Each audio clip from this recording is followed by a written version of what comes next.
Então, antes de começar, eu queria que vocês todos imaginassem como era a vida na Antiguidade, lá no século I, século II, em Alexandria, no Egito, em Roma, na Antioquia, na Síria, na Turquia, porque, na verdade, havia uma efervescência de tradições e de culturas que estavam promovendo muitas trocas filosóficas, né?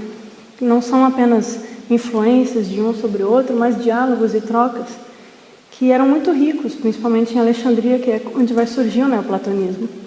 Então a gente já tem 500, 600 anos depois de Platão, e você vai ter os médio-platônicos que vão estar tentando retomar essa interpretação de Platão, essa herança espiritual de Platão, que ele vai deixar para a gente, e juntar isso com o modo de vida pitagórico e tudo mais. Porque na Antiguidade a filosofia ela não era dissociada de um modo de vida, de uma bios, de uma prática.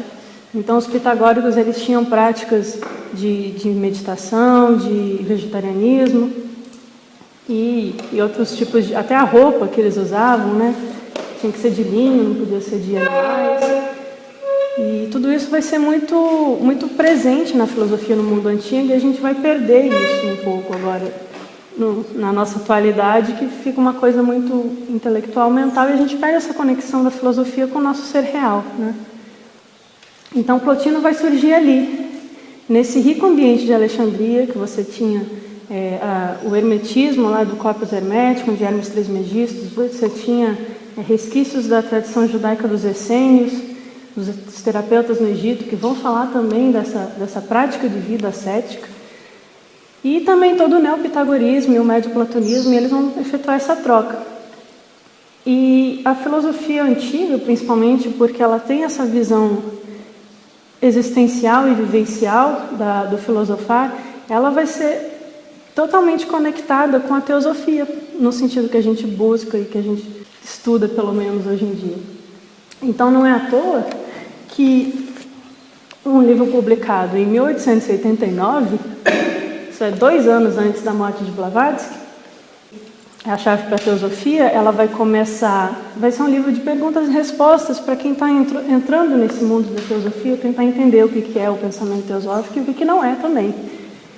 E no primeiro capítulo ela vai começar com Plotino e com Amânio Sacas, que foi o mestre de Plotino. Então, o primeiro capítulo de apresentação da teosofia no século XIX começa com o neoplatonismo. Então, é um convite também para a gente voltar a estudar mais filosofia dentro da teosofia. Então, quem foi Plotino, né? Será que foi ele o fundador do neoplatonismo? Ou, como diz a Blavatsky, foi Amânio Sacas, que foi seu mestre?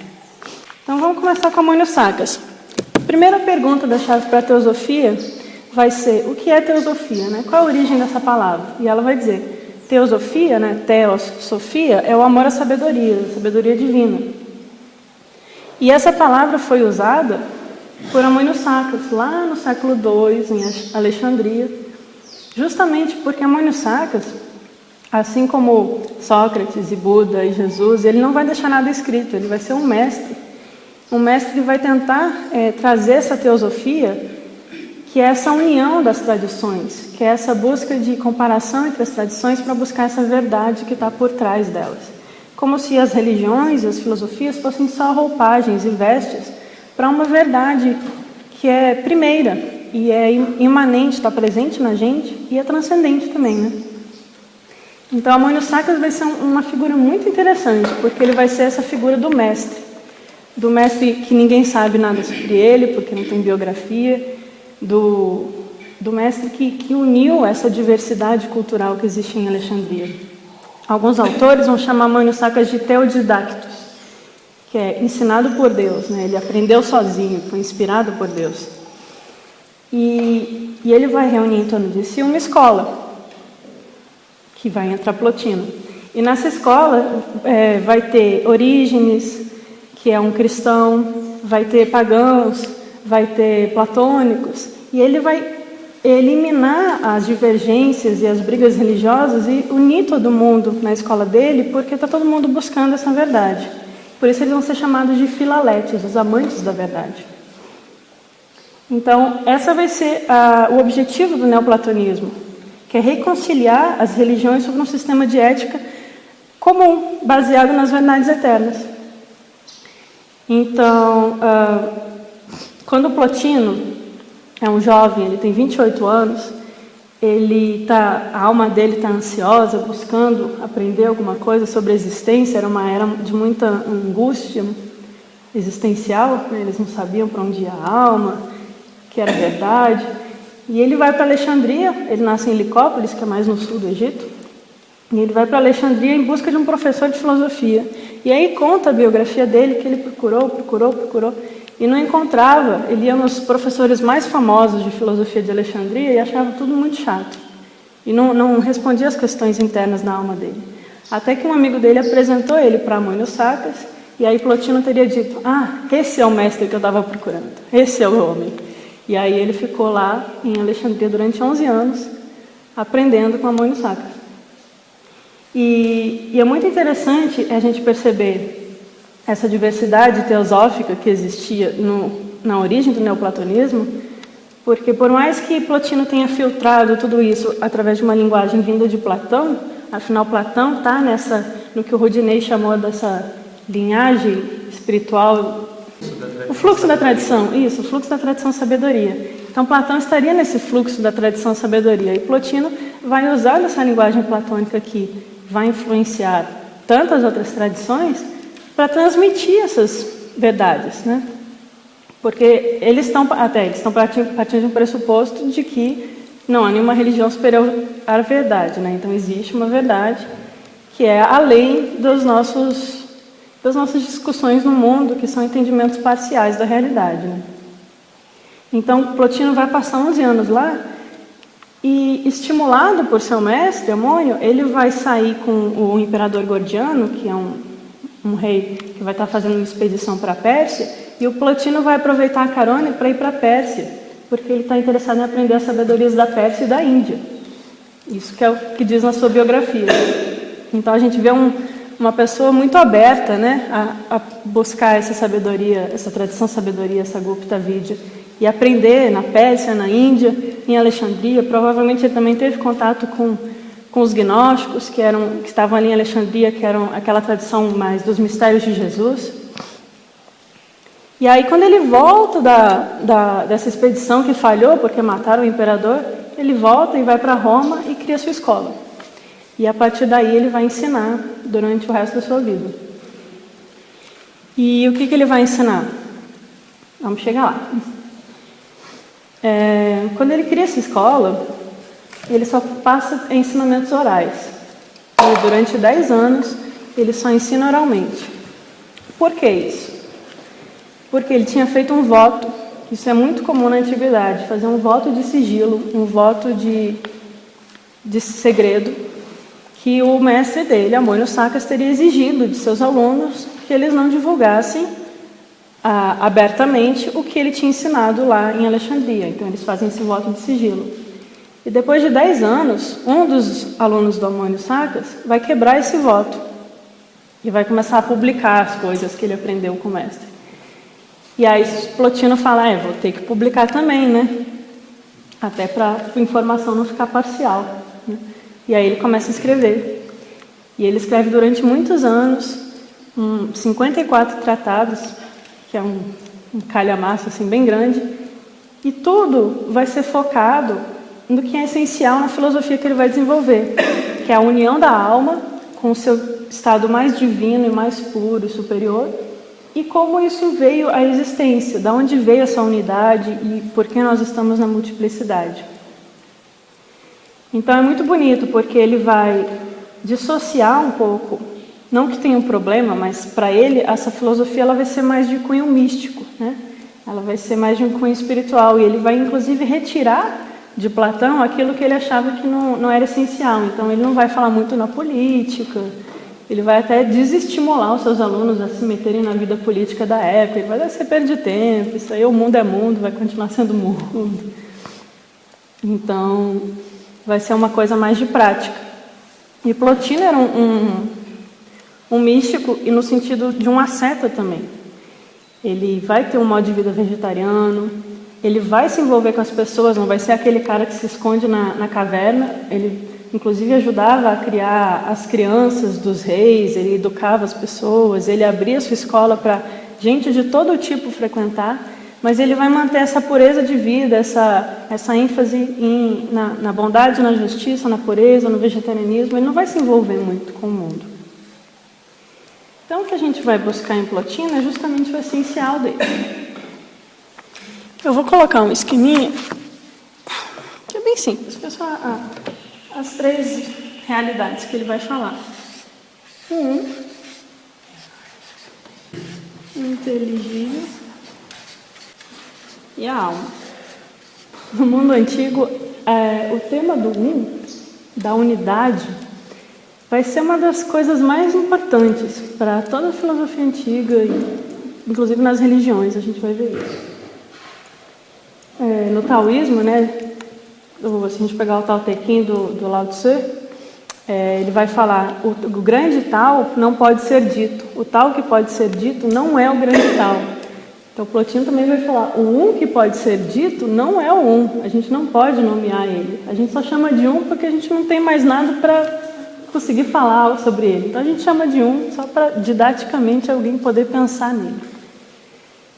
E na Vedanta, Shankaracharya ele vai falar de Brahma, não Deus Brahma, Nirguna Brahma, o Brahma sem atributos, que está além de todo pensamento, além de toda fala, além de toda compreensão, porque ele está além da multiplicidade. E esse Nirguna Brahma, ele depois vai se manifestar também, que nem no esquema do Plotino. Bom, o Valdo publicou um livro do Ibn Arabi, que é um mestre islâmico, que é um tratado sobre a unidade. E ele vai falar que o verdadeiro Alá é esse Alá que se identifica conosco e não é algo fora de nós, né? Ele é essa unidade que está além do pensamento. Então, ele vai falar dessa unidade. E para a gente é bastante abstrato, né, pensar nisso. Unidade, por que essa unidade? Mas é uma coisa que aparece até lá na Doutrina Secreta, se a gente pegar a cosmogênese, antes lá da Mula Prakriti, Purusha, antes de tudo, você tem essa grande unidade que vai se manifestar e dar origem à existência. Nos gnósticos também vai ter essa ideia. Então é uma ideia que vai permear todo mundo antigo. No pitagorismo você tem o zero antes do que é a mônada, e no Parmênides você tem o não ser, que é antes do ser. Então toda essa ideia de unidade é algo que é eterno, é silêncio, é repouso. E, ao mesmo tempo, essa unidade, ela se manifesta em nós, ela está em nós. E ela permeia tudo que existe. Não é uma coisa fora, não é uma coisa lá em cima, né? E aí ele vai criar esse esquema que é de manifestação do mundo para a gente chegar em nós, nas almas individuais, na nossa consciência. Então, esse que é eterno, que é impensável, que é indizível, vai ser todo o foco da mística de Plotino. Porque é uma coisa que só vem através da experiência, da vivência. E o vai gerar o inteligível, que é onde está as formas, as ideias platônicas, os números pitagóricos. Porque o que Pitágoras dizia? Que tudo são números, né? Que os números eles estão subjacentes a toda a realidade. É que nem lá no filme Matrix, né? Aquele monte de número, né? Eles tentaram fazer uma imagem da coisa. Na verdade, esses números são o quê? Eles são essa vibração pura e anterior a toda a ordenação do cosmos, a toda a ordenação do mundo. É só a ideia pura, a ideia platônica. O primeiro arquétipo. Não sei se posso falar isso. E aí, esse vocês imaginam que é como um chafariz? Ele está cheio de si. Ele contempla a si mesmo e aí a partir daí surge a existência. É uma ideia poética muito bonita também. E aí o inteligível também, ele ainda é unidade, porque ele tem em si toda a multiplicidade, ele tem a dualidade, mas ele ainda é uma unidade. Ele é o múltiplo que Pitágoras fala, no Parmênides também de Platão tem. E ele vai transbordar também, porque ele vai contemplar o inteligível vai olhar para cima, né? Vai contemplar e a partir daí ele vai gerar, porque é um desejo de colocar para fora, de se exteriorizar, e ele gera a alma, e a alma do mundo. A alma é a vida que preenche todas as coisas, né? Nas cartas dos Mahatmas, se vocês pegarem a carta 38, eu acho, que é a carta do Mestre KH sobre Deus, ele fala: você pode até chamar o que a gente entende de Deus, mas se você chamar de Deus, você vai estar cometendo um certo equívoco, porque o que a gente chama de a vida una, o que a gente chama de vida una, está em tudo, penetra em tudo, está em todos os seres, é a própria matéria e penetra toda a matéria. É o reino de Deus que está em todas as coisas, né, que a gente vê no Evangelho de Tomé. E aí a alma, que em grego vai ser psique, ela vai dar origem às almas individuais, que somos nós. E tudo isso vai participar da unidade, porque não é uma coisa separada.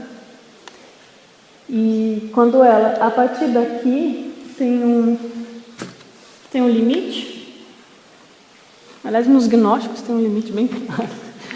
E a partir daqui surge um mundo sensível, que é o nosso mundo, nossa manifestação. Aqui seria o mundo espiritual, o mundo inteligível, onde estão as verdades. E as almas individuais, Plotino vai dizer, coitadas, elas são como pássaros com asas quebradas, que caíram e não conseguem mais alçar voo. Então elas vão cair na matéria. E aí ele vai falar que elas ficam presas na matéria. E não é que a matéria é ruim, porque a matéria também faz parte da unidade. O problema é que a gente esquece, é o esquecimento que Platão fala. O Platão falava, né?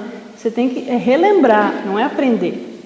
Porque você esqueceu a sua origem. Que era a angústia dessas pessoas, descobrir a origem de sua alma. Então a alma vai cair na matéria, vai ficar presa na lama, vai esquecer sua origem, vai começar a se envolver com as coisas daqui e esquecer do outro lado, que não é outro lado, porque está dentro de nós também. É um desvelamento. Esse esquecimento é o adormecimento. Adormecimento. Aparece em várias tradições. Sim. Jesus vai falar que a gente está embriagado, né? Ou Desperte. dormindo, desperte, né? Acorde. Jonas dormindo. Tem uma historinha gnóstica que é da época do mestre de Plotino. Inclusive, pensa-se que o autor dessa história conheceu o mestre de Plotino por causa de algumas questões históricas, que é um mito chamado O Hino da Pérola, do Bardesanes. E ele vai contar a queda da alma. E se você pegar Plotino e Bardesanes, eles estão falando a mesma coisa. É muito legal de ver. Eu vou contar rapidamente o mito do Bardesanes, porque a alegoria vai ser mais ou menos o que Plotino vai falar pra gente também. Então, o que é essa alma? Essa alma, ela é filha de um rei, de um grande monarca. E ela tinha muitas roupas com joias, né? Muita beleza. E esse monarca manda a alma para uma missão em outro país. E tira as roupas bonitas dela e manda ela, vai lá. No caso, no mito, ele vai para o Egito, mas por causa que o Egito simboliza a terra, né? E aí ela vai para o Egito e a missão dela é recuperar uma pérola preciosa que está no fundo do mar.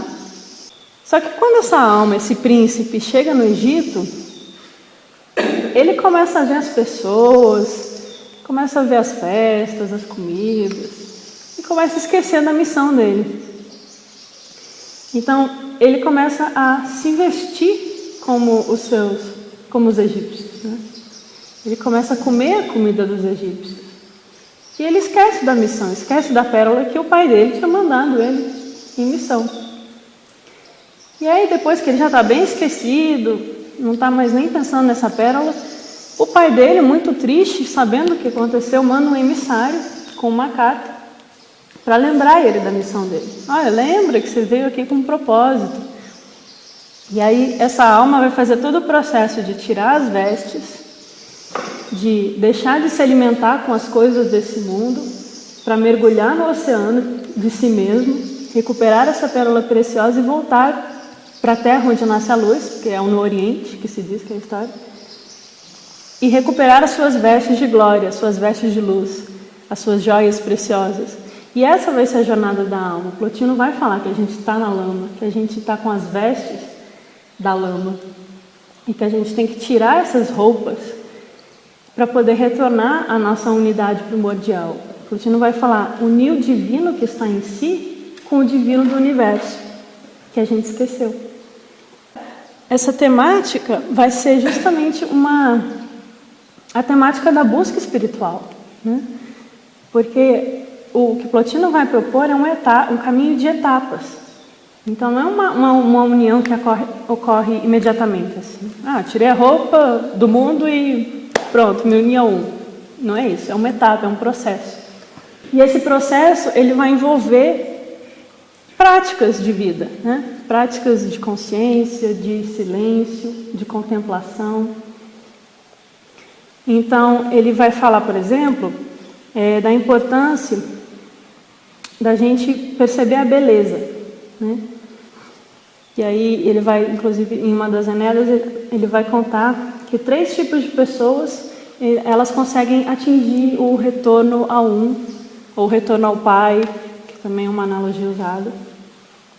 Quem são essas pessoas? É o filósofo pode retornar ao o artista, ou músico, que às vezes a tradução, e o amante da beleza e do amor, né? Claro. Então o filósofo ele vai dizer que é um caminho assim de gradação. O filósofo é o que tem mais chance de atingir a porque ele já está num nível ali de refinamento que o artista e o amante eles têm que conseguir se libertar de alguns apegos ainda antes de começar esse caminho. Então o artista, o que ele vai fazer? Ele tem que aprender a observar que as belezas do mundo, refinar o olhar dele em direção à beleza do mundo. Quando ele olha para a beleza, ele tem que conseguir ver essa beleza na alma dele, porque senão vai ser só uma beleza externa. Então Plotino fala, busque o belo, para que o belo em si desperte, né? Então quando a gente olha para uma paisagem bonita e a gente se sente bem com isso, é porque a nossa alma está sorrindo ao ver o belo, porque a essência dela é a beleza. E por isso a gente busca a harmonia na vida, por isso que a gente busca a harmonia na música, porque o belo vai tocar a gente. E o que é também a beleza que Plotino vai falar? Não é só as coisas esteticamente bonitas, porque as belezas superiores, que ele vai chamar, são as belezas da alma, no sentido de as virtudes. Ele vai falar, tem que desenvolver as virtudes, porque essas são as verdadeiras belezas do ser humano. E quanto mais belo ele for, mais próximo do ele vai estar. Quando o músico toca uma música, quanto mais harmônica ele for, mais próximo da harmonia das esferas, que Pitágoras fala, mais próximo da sua união espiritual real ele vai estar. E aí o outro caminho que vai ter é o caminho da dialética. E hoje em dia a gente entende muito mal a dialética, pelo menos pela visão plotiniana, porque a dialética é um exercício de entendimento, né, de diálogo. Só que não é o diálogo de um tentar convencer o outro que está certo. É um diálogo de duas pessoas tentando chegar a essas verdades primeiras. Então elas vão trocando e vão refinando o seu entendimento sobre algo.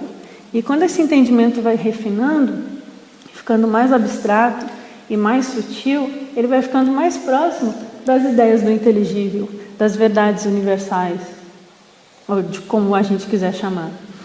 Então, o estudo, nesse sentido, ele é importante por causa desse treinamento da nossa mente. A nossa mente é um instrumento que a gente tem para olhar a realidade e buscar compreender ela como ela é, porque já diziam os vedantinos e tantos outros que o mundo é ilusório no sentido de que a gente entende ele errado, né? A gente não entende ele como ele realmente é. A gente vai refinando esse entendimento. E quanto mais sutil, mais abstrato, a gente vai chegando num ponto que a gente vai penetrando nessas realidades do inteligível.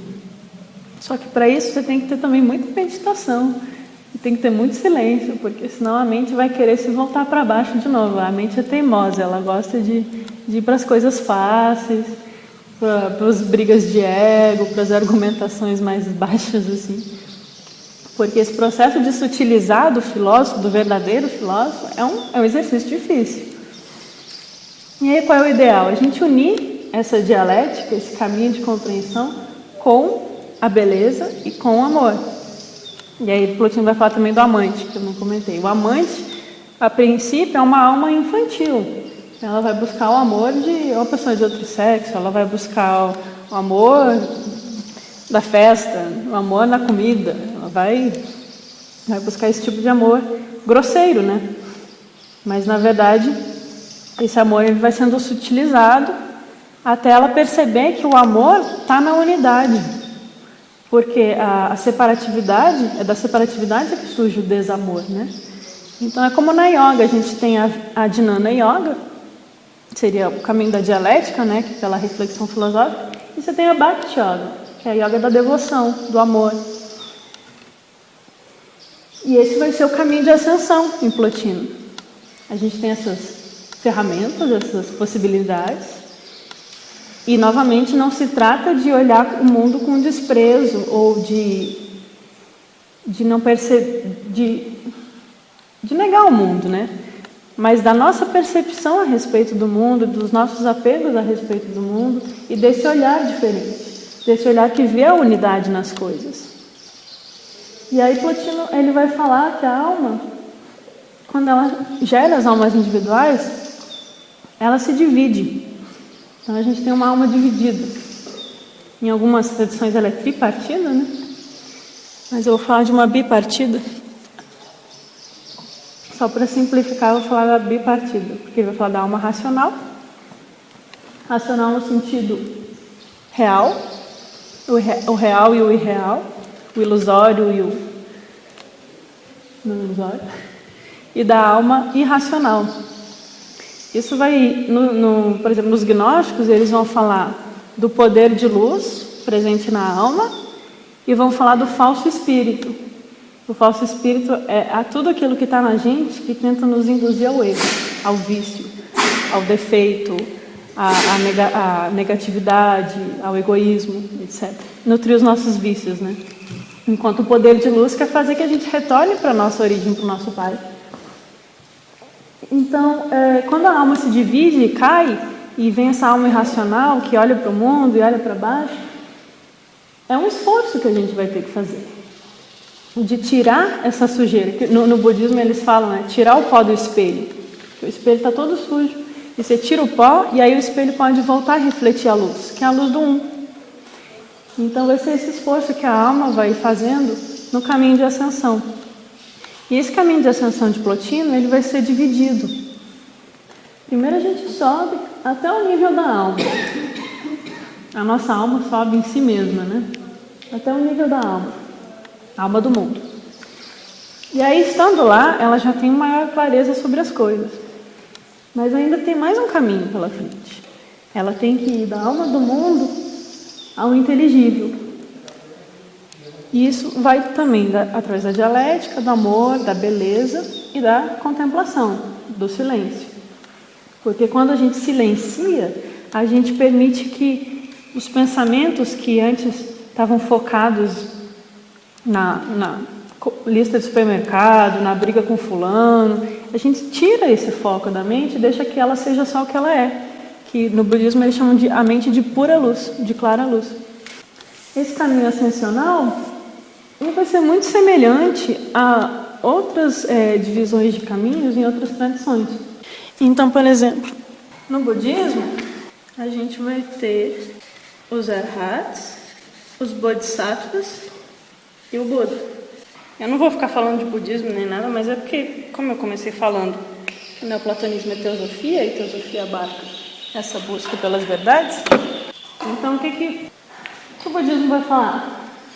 Que a gente está preso no mundo, do samsara, e aí através dessa busca pela sabedoria, através da compaixão ao amor aqui de novo, a gente vai se libertando do sofrimento, porque a gente vai limpando os nossos vícios, a gente compreende que a gente sofre, que a gente busca as virtudes, igual o Plotino, buscar as virtudes, purificar, buscar a sabedoria, e aí tem um despertar, que eu estou simplificando bastante, tem um despertar que a pessoa se liberta desse samsara, que é a condição de ficar renascendo compulsoriamente, obrigatoriamente, sofrendo e morrendo e renascendo.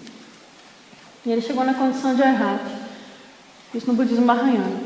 Mas o Arhat, ele ainda não é um Buda ainda. Ele tem uma compreensão maior das coisas. Mas ele tem um caminho, uma senda para a iluminação para trilhar. E ele vai dar mais um passo, chegar ao nível de Bodhisattvas.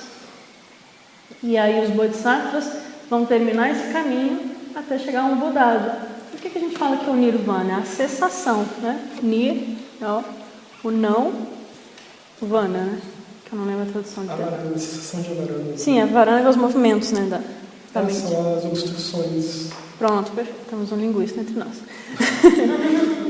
Então, Nirvana, a cessação dos movimentos que obstruem a mente, dos vícios, das obstruções.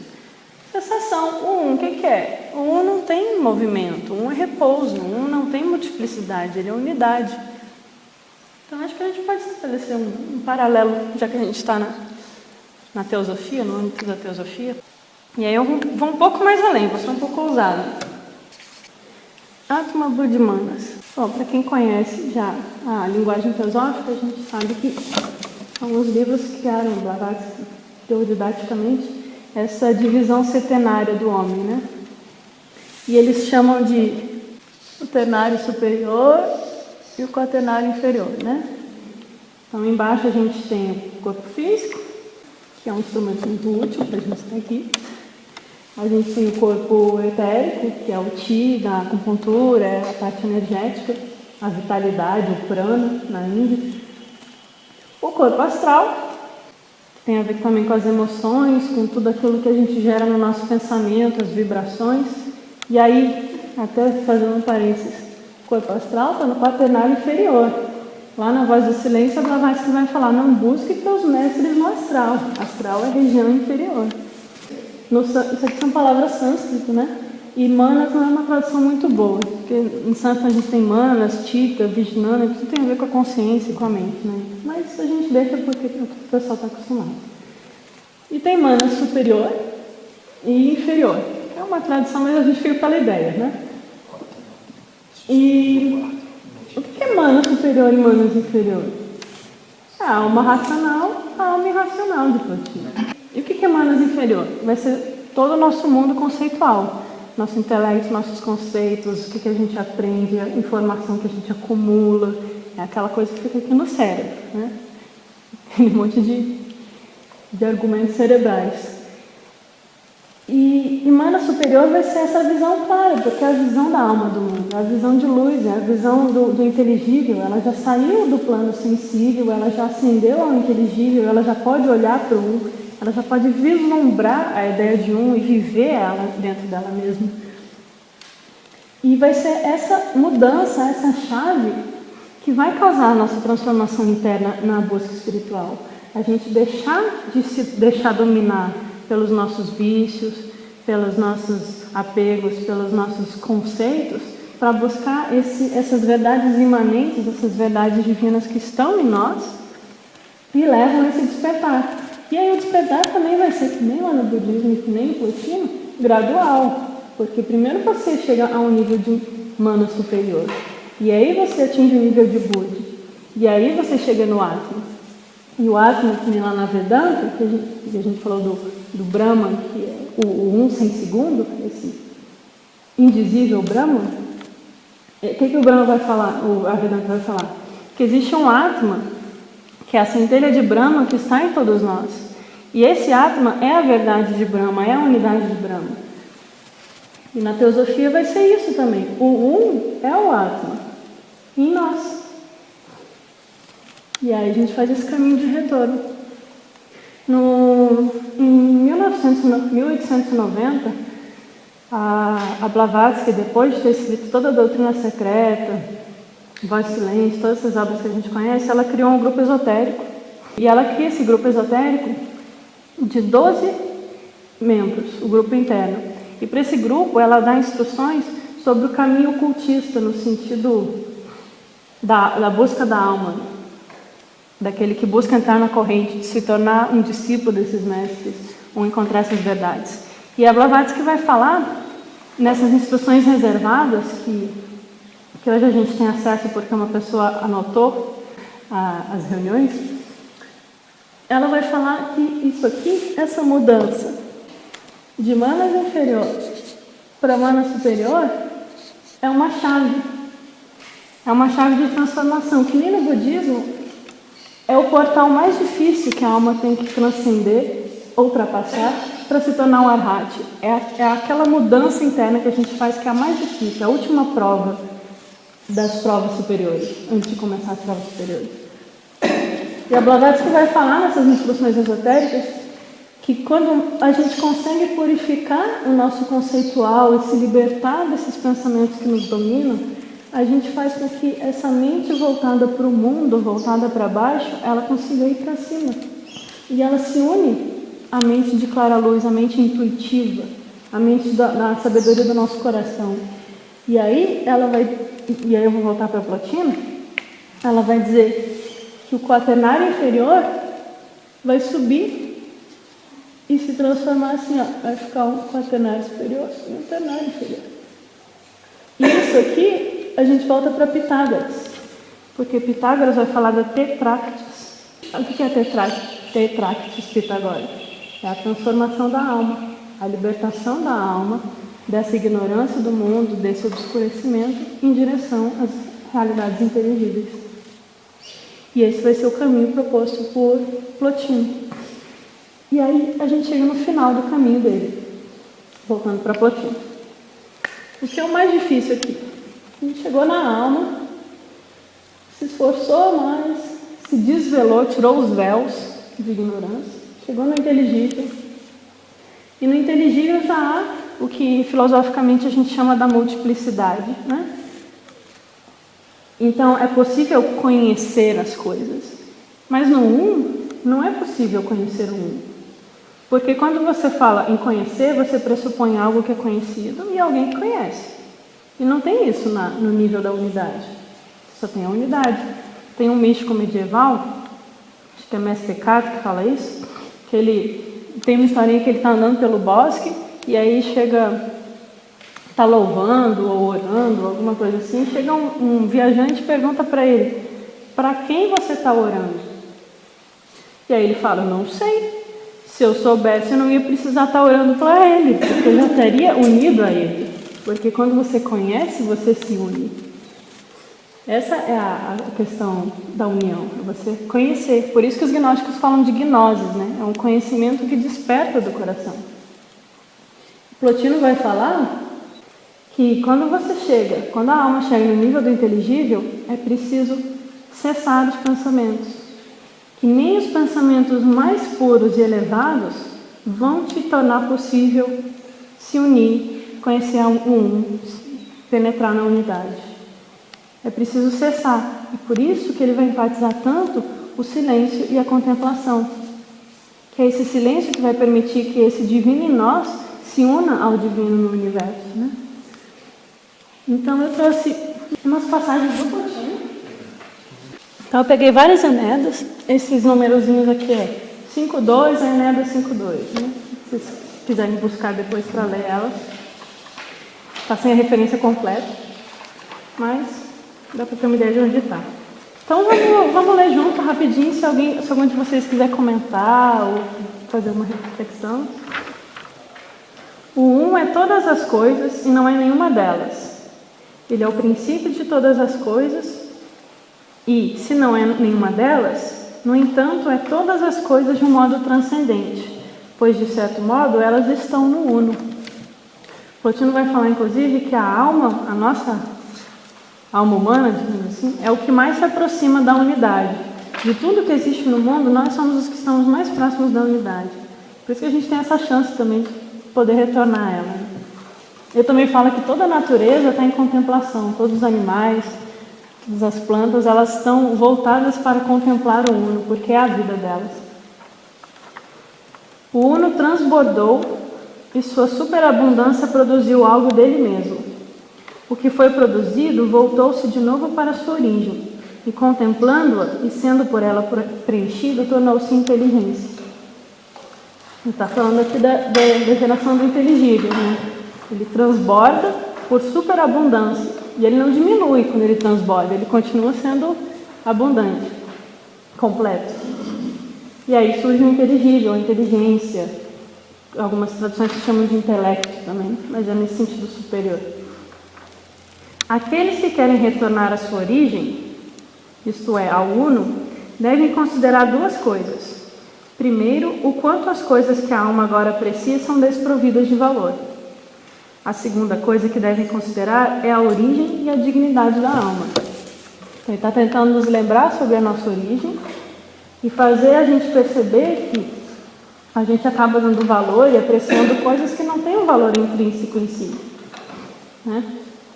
Que é essas vestes do mundo, essas comidas do Egito, do mito da pérola. Tudo que existe abaixo do primeiro tem de provir dele, quer imediatamente, quer através de intermediários. Então, a gente provém do um através de intermediários, mas tudo existe por causa do um. O um gera toda a multiplicidade e ao um toda a multiplicidade retorna. Antes de todas as coisas, tem de existir o simples. Plotino vai falar muito da importância da simplicidade também. Porque se o um não é múltiplo nem dual, ele tem que ser simples, né? Ele tem de ser uma autêntica unidade. Não é possível conhecê-lo ou falar a respeito dele. Ele é descrito como além do ser. Intocado pela multiplicidade, ele é autossuficiente. Lá na Vedanta, ele vai falar também que Brahma não é o ser, né? Porque ser é Ishvara, é o que vem depois de Brahma. Brahma ainda é antes de tudo. E em Parmênides, não ser e o ser. E em Plotino, o um está além do ser. Nenhuma unidade posterior à primeira pode ser simples. Pode ser apenas uma unidade na diversidade. Alguém quer comentar alguma coisa? Eu estou falando correndo por causa do tempo. Quando algo chega à perfeição, vemos que começa a gerar, pois não é capaz de permanecer fechado em si mesmo e engendra algo mais. Todas as coisas imitam o primeiro princípio e buscam a eternidade e o serviço com o máximo de sua força.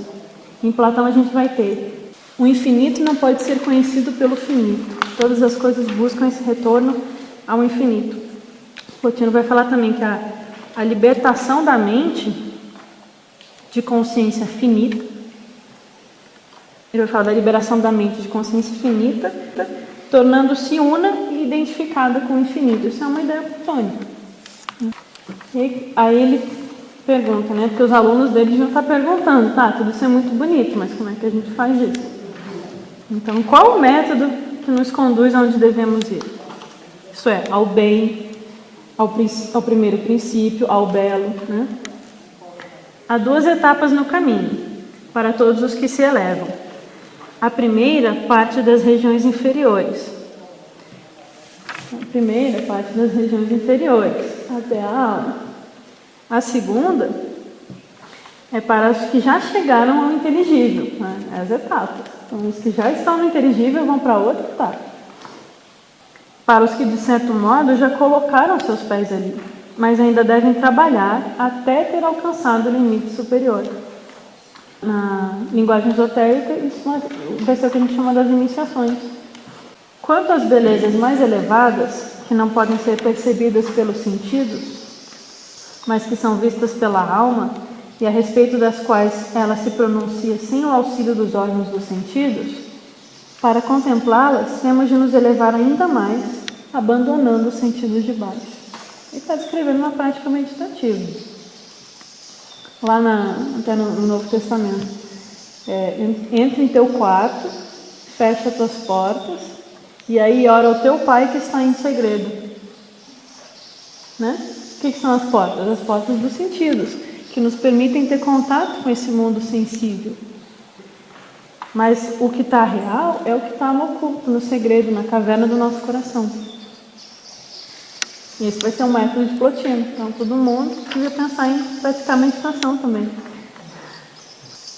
Precisamos subir de novo em direção ao bem, para o qual todas as almas anseiam. Mas só o alcançam aqueles que se elevam à região superior e se despojam de suas vestes que colocaram na descida. Como aqueles que sobem em direção aos santuários dos templos, devem se purificar antes de entrar no templo, né? deixar de lado suas antigas vestes e subir sem elas, até que, tendo abandonado nessa subida tudo que é estranho ao divino, vejam sozinhos, em sua simplicidade e pureza, o um. Quem quer que o veja, quanto amor sente, quanto desejo de se unir a ele. Os místicos medievais vão explorar muito essa questão do amor por Deus, no caso, né? Esse amor que faz que a gente se una, que vai ser a câmara nupcial, as bodas alquímicas. Na alquimia vai ter esse símbolo da união dos opostos. Na verdade, é essa união da alma com o espírito da alma, com o Atman, né? E o amor, alguém perguntou ontem sobre o amor platônico. Em Plotino, o amor vai ser essa chave. Quando a gente chega no nível do inteligível e a gente cessa os pensamentos, o que vai fazer a gente se unir a um é esse eros platônico, é esse amor, esse desejo de união, que é um amor transbordante, né, que ele vai falar. É um desejo de se unir que você não consegue nem se segurar.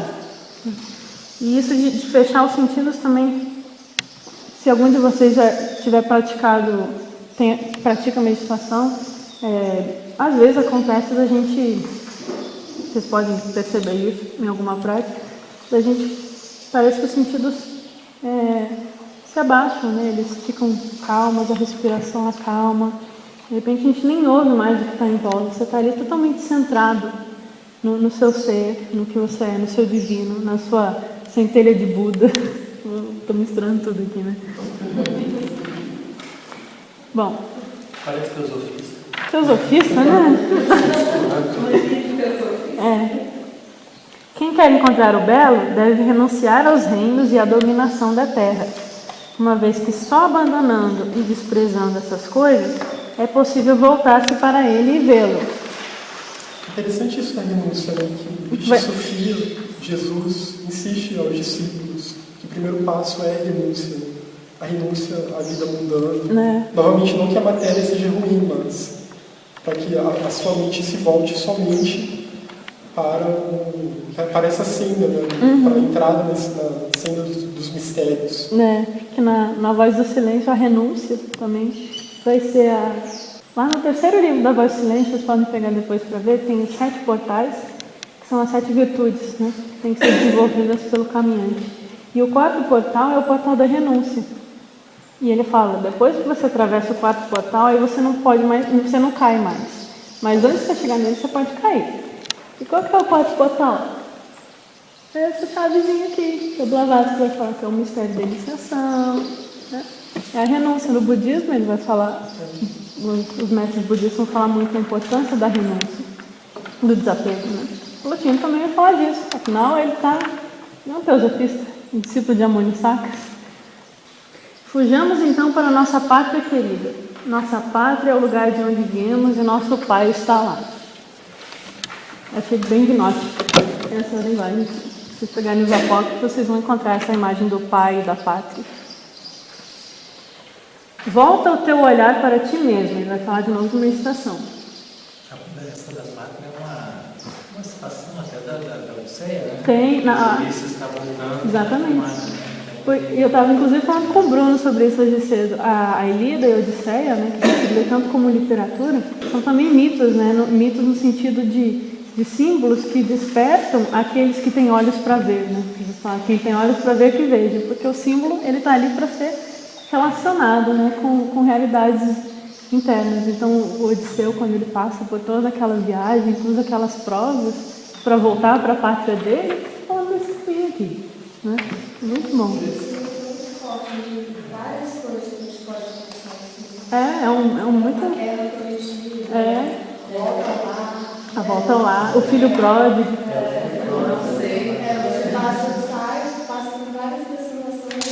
Por isso que a Blavatsky vai começar a achar para a teosofia, dizendo, olha, meu platonismo é teosofia. Volta o teu olhar para ti mesmo e olha. Se ainda não vires a beleza em ti, faz como o escultor da estátua. Olha que bonita essa imagem. E te esculpe, né? Até que o esplendor divino da virtude se manifeste em ti. Você vai esculpindo a sua própria estátua de virtude. Quando vires que te tornaste isso, quando a tua interioridade estiver pura e não apresentar um obstáculo algum à tua unificação, quando nada exterior estiver misturado com o homem verdadeiro, quando te encontrares totalmente verdadeiro para com a tua natureza essencial e fores apenas essa luz verdadeira, que não tem dimensão ou forma mensuráveis espacialmente, pois é uma luz absolutamente mensurável, é a luz do Um. Quando te vires nesse estado, então saberás que te tornaste uma potência viva e poderás confiar em ti mesmo. Já não terás necessidade de alguém para te guiar, pois, ainda que estando aqui na terra, terás ascendido. Fixe então o teu olhar e vê. Esse é o único olho que vê a grande beleza. Quem é aquele que tornou-se consciente de si mesmo, atingiu a sua essência divina e não tem mais necessidade de um instrutor? É um Cristo, um Buda, um Mahatma, né? Ele está falando dessas verdades espirituais. Um desperto, ele despertou para a virtude. É necessário que o olhar se torne semelhante ao objeto que deve ser visto para ser capaz de contemplá-lo. Jamais um olho poderá contemplar o sol se não for semelhante a ele. E jamais uma alma poderia contemplar a beleza suprema sem que antes se tornasse bela. Posto que aquilo que buscamos é uno, não devemos nos afastar das coisas que estão ao redor das primeiras realidades. Que é as coisas que estão lá no inteligível. As primeiras realidades é o uno, né? Então não vamos nos afastar dessas ideias platônicas e nos deixar escorregar para as realidades inferiores. Não vamos nos perder no caminho. É necessário que subamos ao princípio, subamos ao princípio que está em nós mesmos, não é uma coisa fora de nós, e nos recolhamos da multiplicidade à unidade. No budismo é dito que quando você desperta a sabedoria plena, a prajna, que é a compreensão última da realidade última da existência, você ao mesmo tempo se desperta a compaixão mais pura por todos os seres, que uma coisa não é dissociada da outra.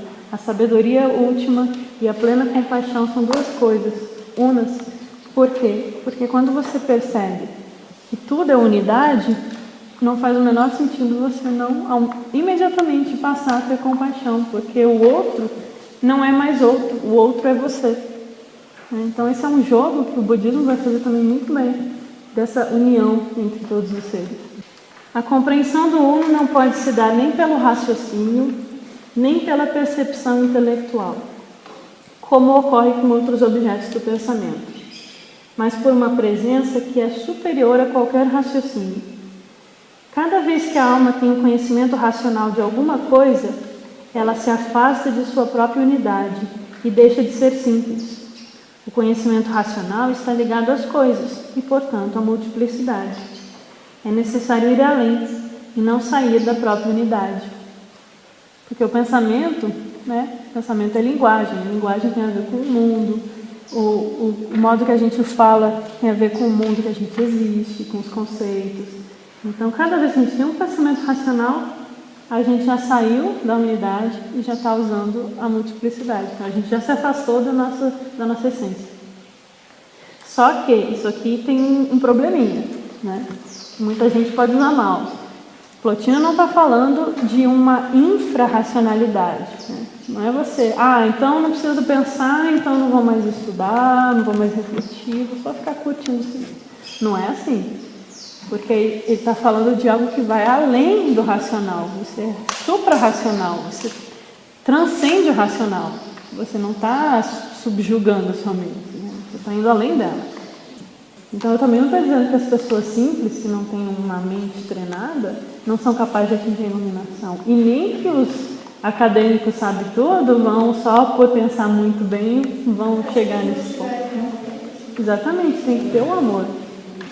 Só que ao mesmo tempo, de todos esses mestres que a gente conhece, você não conhece nenhum que não tem uma mente inteligente, né? Porque na verdade a mente é um instrumento e a gente trata bem dele, né? Então a gente vai refinando até um ponto, mas isso junto com a motivação do amor, da compaixão, da busca pela beleza. E é isso que eu acho que vai fazer o nosso caminho, né? Inteligência. Porque senão a gente negligencia um lado ou outro. Inteligência, acúmulo de informação são coisas diferentes. Sim, totalmente diferentes. É o famoso burro carregado de livros do Sufis. Burro carregado de livros não se ilumina. Não, porque tem que ter essa mudança interna. Quando a alma quer ver por si mesma e se recolhe na unidade, e é uma por estar unida a ele, a um, ela não acredita possuir aquilo que busca, pois neste momento não se diferencia do objeto de sua contemplação. Quem quiser filosofar a respeito do um, deve fazer exatamente isso, recolher-se em si mesmo. Existe saúde quando o corpo é coordenado em um, e beleza quando a natureza do um domina as partes, e virtude da alma quando ela é unificada no um, em uma concordância. Plotino vai dizer que quanto mais a gente se aproxima do um, mais a gente se aproxima da nossa realidade real, redundante. Então, a beleza e a saúde, isso na medicina chinesa vai ser bem óbvio. A saúde só existe quando há harmonia interior. Não basta só tratar o corpo, você tem que tratar o corpo, a mente, a alma, as emoções. E é essa harmonia que vai trazer saúde, e é essa harmonia que vai trazer beleza. E é isso que a gente tem que buscar. E aí Pitágoras vai falar da importância da harmonia. Então não é qualquer música, não é qualquer quadro, não é qualquer prática que vai nos trazer esse retorno da alma ao divino. É necessário contemplar o um não acrescentando nenhuma sensação, nem acolhendo no intelecto nada que venha dele. Pelo contrário, com o intelecto puro e com o que existe de primeiro no intelecto, deve-se contemplar o que é mais uno. O que é mais puro no intelecto é justamente o um. Esta é a vida dos deuses e dos homens divinos e bem-aventurados. São nossos mestres, Mahatmas e tudo mais. Distanciamento das coisas daqui, viver sem se deleitar com as coisas terrenas e fugir na solidão em direção ao solitário. Essa é a vida dos deuses. Voltar ao um.